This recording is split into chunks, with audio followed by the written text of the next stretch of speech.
안녕하세요 여러분. 고등학교 공부를 하고 있을, 그리고 이제 곧 중간고사와 기말고사를 준비하고 있을 여러분들을 위해서 이 시간에는 참 쉬운 것 같으면서도 어려운 문학에서의 소설을 하나하나 개발하고 설명하는 것이 아니라 소설이라는 작품을 어떻게 바라봐야 하고 어떻게 공부해야 하는지를 알려주는 시간을 가져보려고 합니다.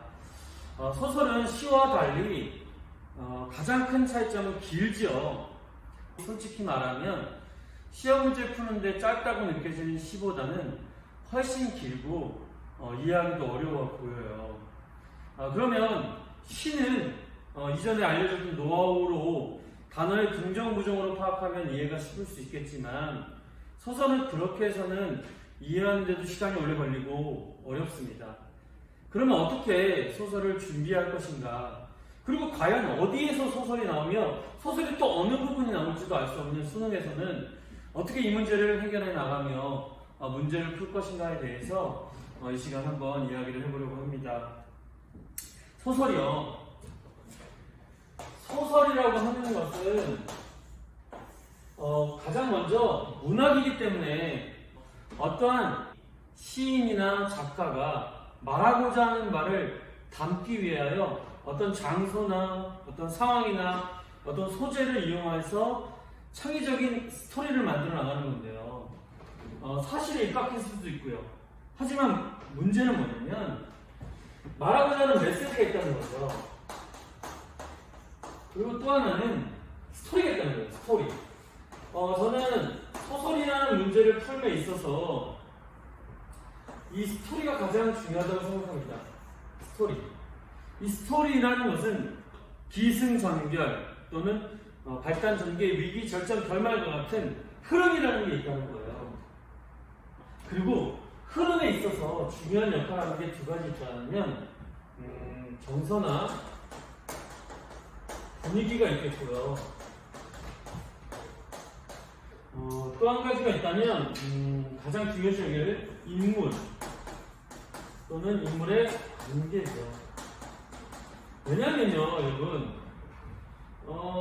소설도 문학작품이다 보니까 이 사람과의 대화나 상황이나 묘사를 통해서 그 정서가 흐름이 있어요. 그리고 또한 그 정서를 만들어가는 존재가 누구냐면 바로 인물이죠. 그럼 여러분, 이 긴 소설에서 어떻게 공부를 해 나갈 것인가? 그것은 바로 이 소설의 스토리 부분을 집중적으로 하는 거죠. 정서의 흐름과 인물의 관계를 매치해 보면서 이야기를 이해한 다음에 그 다음으로 중요한 게 뭐냐면 이거는 공부 방법이니까요. 공부하는 방법이니까요. 첫 번째는 이 스토리를 이끌어 간 다음에 내신에서는 학습 활동 또는 모든 잡서에 나오는 개발 정리를 보면서 특징을 파악하는 겁니다. 특징을 파악하면서 이거랑 매치하는 거죠. 이거랑 매치해 가는 거죠. 왜냐면 학습 활동이나 개발 정리에서 이 특징을 말하는데 이 인물 때문에 일어나는 걸 수 있고요. 이 특징이 이러한 정서나 분위기상에서 시대를 나타내는 경우도 있을 수 있는 거예요. 그러면 이걸 정리할 때 이 정서와 인물 관계들을 그린 이 그래프 아니 또는 표에서 거기다 갖다 쓰는 거죠. 어떤 인물 때문에 이 특징이 발현되었다. 이렇게. 예를 들면 이런 거죠. 1인칭 주인공 시점을 통하여 주인공의 어수룩함을 부각시켰다. 그럼 여기서 인물에서 주인공인 나라고 하는 부분 옆에다가 쓰면서 여기다가 1인칭 주인공 시점이라는 특징을 적는 거죠. 이해가 되실까요? 그런 그러면 여러분 어떻게 해야 되나? 이 스토리로 가면 인물과 정서에서 큰 틀이 잡히고 그 뒤에 특징들을 보면서 어디에 갖다 놓아야 할지를 연습하는 습관. 그리고 마지막으로 가장 중요한 것 또 하나. 내신은 이 정도로 해도 아마 충분할 거라고 생각하는데 내신이 아닌 수능을 대비한다고 할 때는 조금 더 스스로 학습이 필요한데, 자기도 학습이 필요한데, 뭐냐면 이 문제를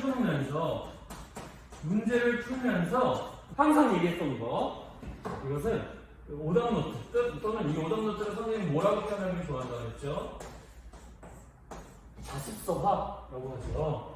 틀린 문제나 자기가 애매했던 문제들에서 핵심 개념들을 정리하는 자기만의 문제집이 자기만의 자습서가 되는 자습서화 활동을 하면서 소설을 정리해 간다면, 여러분, 소설은 어려울 게 없어요.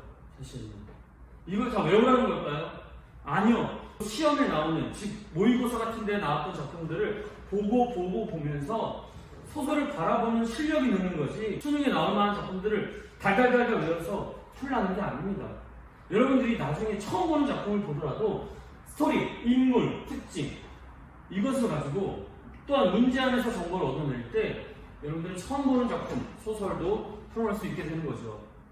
그러니까 여러분, 내가 배운 것들을 달달 외우리라 이게 아니라 내가 풀게 돼, 그리고 내가 마주하게 될 작품들을 대할 때 내가 여기서 뭔가를 배우리라, 노하우나 정보들을 알아가리라 라는 열정만 가지면 되는 거예요. 여러분, 수능에 나올, 그리고 시험에 나올 작품들이 너무나도 다양하기 때문에 다 외운다 해도 어떤 작품끼리는 주제가 비슷하고 어떤 작품끼리는 표현 방법이 비슷해서 헷갈릴 수 있단 말이에요. 뭐 천재라서, 여러분들이 영재라서 다 외울 수 있으면 좋겠지만 그건 어렵잖아요. 그리고 여러분들이 그렇게까지 열심히 하는 사람이었으면 이 영상을 볼 리도 없겠죠. 그러니까 여러분들 제 말을 명심하시고 만나는 작품, 수업 시간에 하는 작품 또는 모의고사 때 풀었던 작품들만으로도 이렇게 정리해 가다 보면 여러분들이 소설을 이해하는 능력이 올라가고 있을 겁니다. 그럼 한번 우리 본봉, 우리가 수업 시간에 배웠던 그리고 여러분들이 많이 봤던 본봉이라는 작품으로 한번 예를 들어 볼게요.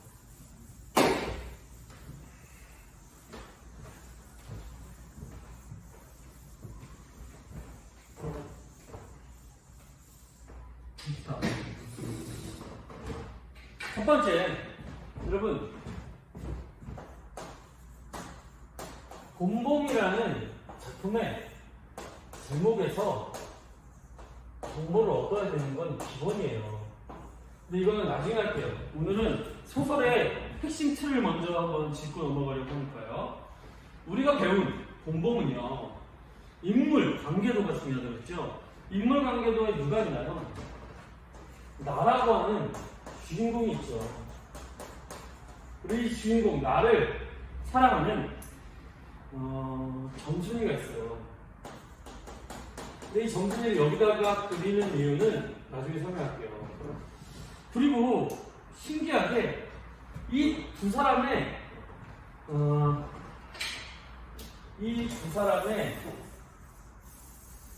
러브, 사랑을 방해하는, 이 두 사람의 사랑을 방해하는 인물들이 존재하는데 그 인물들이 누구냐면 장인어른, 장인이 있었고 또한 부장도 등장하죠. 그리고 또 한 명이 등장하면 주연이라고는 할 수 없지만 약간 시에스트리와 같은 역할을 할 수 있는 뭉테라는 인물도 등장할 수 있겠죠. 이렇게 인물이 등장하게 될 수가 없죠. 그럼 여기 보세요. 여러분, 이 두 사람이 사랑을 한단 말이에요. 사랑을 하면 시험 문제에 나올 때 이 두 사람의 관계가 사랑의 관계에 근거한다는 것으로 이해하면 이해가 되겠죠. 싸워도 사랑 때문에 싸우는 거겠죠. 그리고 제가 말한 것처럼 이 두 사람의 사랑을 반대하는 이 사람의 결혼을 못하게 만드는 장애와 대립의 존재들이 장인과 부장이란 말이에요. 그럼 여러분, 만약에 시험 문제에서 이 관계를 다룰 때 이 장인과 부장의 인물이 긍정적인 역할을 할까요? 아니죠. 대부분 부정적인 역할을 할 거예요. 그래서 여러분들 학습 활동에 보면 어떤 내용들이 주로 나와요? 교활하고 허세가 있고 또는 부장의모, 기회주의 또는 줏대가 없고 이런 표현들로 표현되니까 여러분들 장인과 부장에 대한 설명이 좋은 시험 문제가 있을 수가 없어요. 왜냐하면 일반적인 사랑이라는 어떤 것을 이루는 데 있어서 부정적인 역할을 하는 장애물이자 대립적 존재이기 때문에 이 장인과 부장을 긍정적으로 바라보기가 힘들다는 거. 이 틀만 알아도 여러분들 보기에서 많은 오답들이 지워질 수 있다는 거예요. 그리고 또 하나는 뭐냐면 문태는 장인한테 상처를 받았는지 장인과 대립돼 있죠. 쉽게 말하면 원수 같은 존재예요. 그러니까 누구에 대해서 부정적으로 보고 있다, 이것만 이해하면 될까요? 누구를 나쁘게 보고 있다, 장인을 미워한다, 이 정도만 알고도 문제를 풀 수 있고, 그래서 이 몽테가 이 정순이와 나와의 사랑이 있어서 어떤 역할을 할까요? 사랑에 있어서 이 장인과 부장의 갈등을 심화시키는 역할을 할 수 있겠죠. 갈등을 심화시키는 역할을 할 수 있겠죠. 이런 그래프를 그려보면 돼요. 또 한 가지로 여러분 이제 감정의 흐름을 한번 그려볼게요. 나와 정순이의 사랑에 갈등이 어떻게 흘러가고 있는지 한번 볼까요? 이렇게 보면 처음에 여기가 아주 나쁘진 않았어요. 갈등이 요 정도 학습 활동에 보면 요 정도 이렇게 하다가 이렇게 되는 그래프를 그려요. 이렇게 갈등이 고조되는 부분이 결정 부분이겠죠. 보면 여러분들 이 갈등이 고조되게 되는 중심 인물이 누가 있겠어요? 나와 장인이나 이런 것들이 있겠죠. 그냥 대립 인물이니까. 그리고 또 고조시키는 영면이 뭉태가 또 등장하면서 점점 올라갈 수도 있겠죠. 이렇게 이해할 수 있는 거예요. 학습 활동에 나오는 거거든요, 이 그래프가. 근데 이제 시험 문제는 뭐냐면 첫 번째 특징이 뭐냐면 절정 사이에 결말이 들어갔다. 삽입이라는 특징이 대괄표에 나와 있어요. 그럼 이 얘기가 뭔 얘기일까요? 이거 절정 사이에 결말이 들어가 있다는 건 역순행적 구성이라는 얘기를, 그러니까 역순행적 구성이라는 단어를 공부해야 된다는 거고요. 이 말은 더 쉽게 말하면 원래는 이렇게 그려져야 되는데 이렇게 그려지고 있다는 거예요. 여기를 이렇게 똑 떼서 위치를 바꾸는 거죠. 그러니까 이렇게 되는 거죠. 이렇게 되는데 갑자기 여기서 이렇게 되는 거죠. 그래프가 이런 그래프예요. 자 보세요. 이렇게 갈등이 구조되다가 뚝 떨어져요. 그러다가 다시 올라가는 게 여기 남아있어요. 여기 뚝 떨어졌고 갑자기 갈등이 넘어지고 갈등으로 끝나는 거죠. 그럼 여기서 정서로 느끼면 이 말은 뭐냐면 결말 부분에 갈등으로 끝난다는 거죠.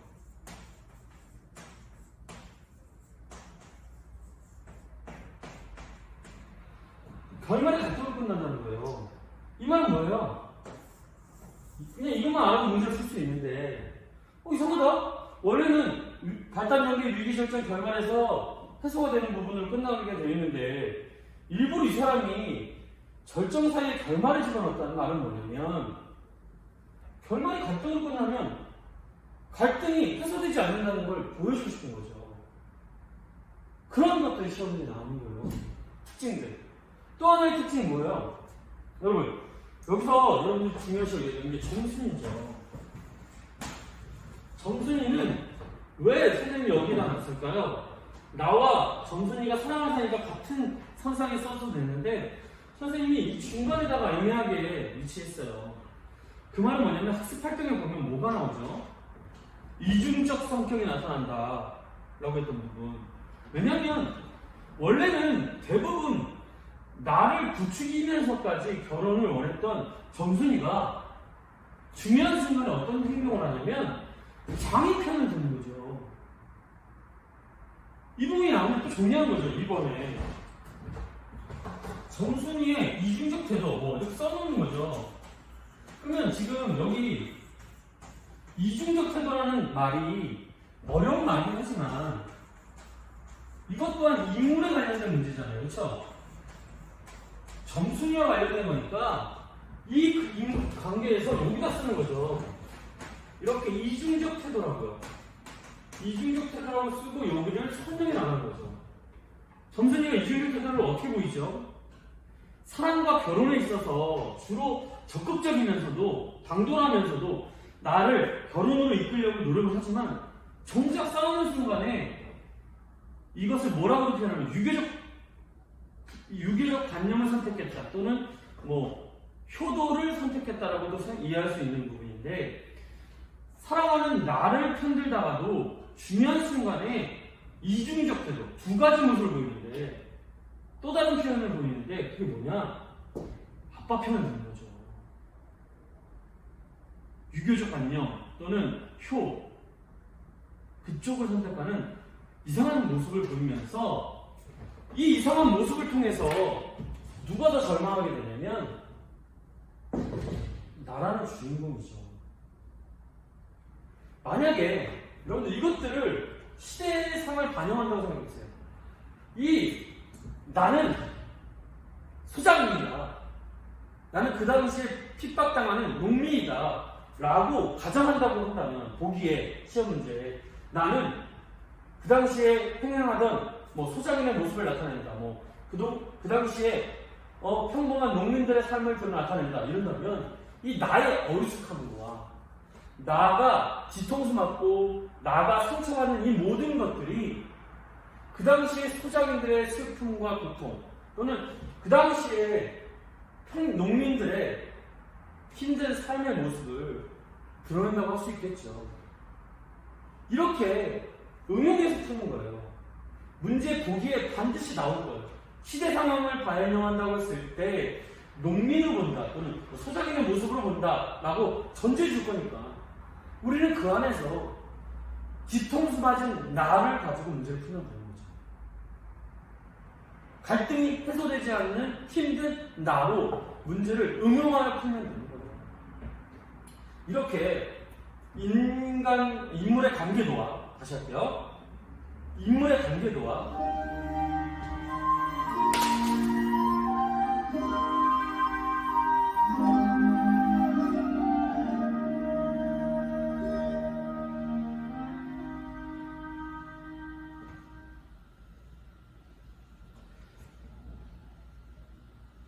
인물의 관계도와 그리고 감정의 그래프를 그린 다음에 이런 특징들이 어디에 쓰여야 되는지를 알아가는 거죠. 이 감정의 그래프에서 이 부분을 체크하고 역순행적 구성이라고 적을 수도 있고 정순이가 쓰여져 있는 인물의 관계도 위에다가 이중적 태도를 그리면서 지금 소설 작품을 이 그래프와 인물 관계도 안에서 표화하는 거죠. 어떻게 보면 도표처럼 하나의 한 장에 정리할 수 있는 내용으로 만들어가는 거죠. 여러분 어때요? 소설이 쉽지 않아요. 하지만 여러분들 소설의 본성을 알 때, 소설의 구성을 알 때 요 틀 안에다가 학습활동이나 그리고 우리가 알고 있는 개괄정리표에 나와 있는 특징들을 하나하나 정리해 갈 때 여러분들이 이 소설을 좀 더 이해할 수 있고, 더 중요한 건 여러분들이 이 본범에 대한 시험 대비를 할 때 당연히 문제를 풀 거 아닙니까? 그리고 수능을 대비할 때 모의고사를 풀 수도 있겠죠. 그 문제를 풀 때 문제 안에서 정보들을 얻어가기까지 한다면 풍성한 자습서 또는 풍성한 나의 정보집이 되겠죠. 여러분들이 고등학교 3학년이 될 때까지 이런 일들을 꾸준히 한다면 여러분들에게 정말 좋은 일들이 있을 겁니다. 여러분들 포기하지 마시고 여러분들 끝까지 이 일을 하셨으면 좋겠어요. 소설은 이 방법으로 충분히 해결 가능한 분야입니다. 그래서 선생님도 여러분들이 정말로 소설과 시 부분에서 괄목할 만한 성장을 이룰 수 있도록 여러 방면으로 도와줄 테니까요. 오늘도 힘내시고 여러분들 곧 있을 중간고사 좋은 성적이 나오기를 기원하고 기도하겠습니다. 파이팅!